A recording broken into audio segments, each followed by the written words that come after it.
கோயிலுக்குள்ளே 2 சுற்று இருக்குங்க. முதல் சுற்று தாண்டி நம்ம 2வது சுற்றுக்குள்ளே போனால் தான் நம்ம பார்க்கக்கூடிய சுவாமிகளோட கருவறை இருக்குது. உள்ள சுவாமி மஞ்சுநாத சுவாமி, அவர் தான் பிரதான தெய்வங்க.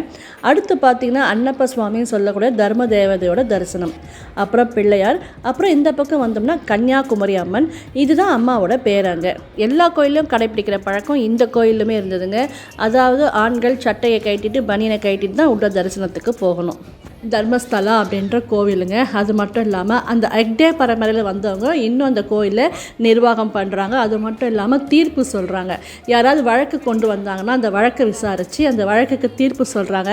அந்த தீர்ப்பை இறுதியாக எடுத்துக்கிறாங்க. அந்த 2 தரப்பினரும் எந்த விதமான மறுபேச்சும் சொல்லாமல் அவர் சொன்னது கரெக்ட் அப்படின்னு எடுத்துக்கிறாங்க. இன்றைக்குமே பாலிட்டிக்ஸ் கூட இங்கே வந்து வழக்கு தொடுத்து தீர்ப்பு வாங்கிட்டு போகிறாங்களாங்க.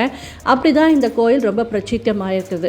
ரொம்ப சக்தி வாய்ந்த கோயிலுங்க. நீங்களும் ஏதாவது வேண்டிக்கோங்க, கண்டிப்பாக அந்த மஞ்சுநாத சுவாமி தீர்த்து கொடுப்பார் உங்களுக்கு.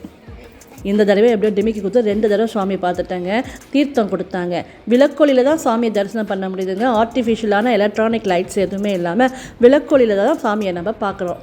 நல்ல தரிசனங்க. சுவாமியை பார்த்துட்டு வெளியே வரத்துக்கான வழி இதுதான்.